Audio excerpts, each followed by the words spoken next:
नमस्कार विद्यार्थी मित्रांनो, मागच्या व्हिडिओमध्ये आपण समछेद अपूर्णांकाची बेरीज बघितली होती। आज आपण समछेद अपूर्णांकाची वजाबाकी बघणार आहे। पद्धत तीच आहे, फक्त थोडा फरक आहे। फक्त काय सिंपलचा फरक आहे। इथे काय होतं, मागच्या वेळेस प्लस होता, आता काय वजाबाकी आहे। बघा, वजाबाकी करायची समछेद अपूर्णांकाची वजाबाकी।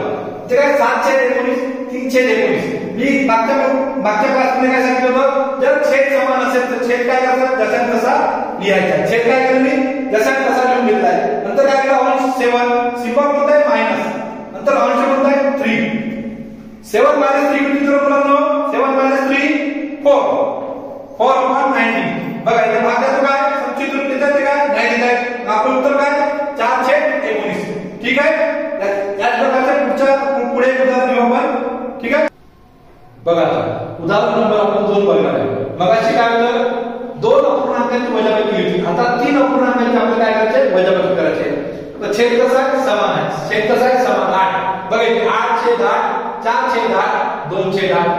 मी काय सांगितलं बघायची, छेद समान असेल तर छेद काय करायचं, दशांश तसा लिहायचा। छेद काय केलं मी, दशांश तसा लिहून घेतलाय। छेद काय समान कॉमन आहे छेद। मग काय करायचं, वजाबाकी। आपण काय करायचं, वजाबाकी सिंबल मध्ये कसे ठेवायचं, सिंबल अंश किती आहे 8 वजा 4 वजा 2, बरोबर आहे। काय करू मी, 8 - 4 किती होतात, 8 - 4 4, 4 - 2 किती होतात 2, विचारानंतर 2, विचारानंतर 2, 2/8। बघा याला संक्षिप्त रूप जातो का, संक्षिप्त रूप जातो का, बे तो बे बे चौका विचारा 1/4। याचं उत्तर विचारा 1/4, विचार उत्तर 1/4। ठीक आहे, अशा प्रकारचे व्हिडिओ आपण परत बघू पुढे। ठीक आहे, ओके।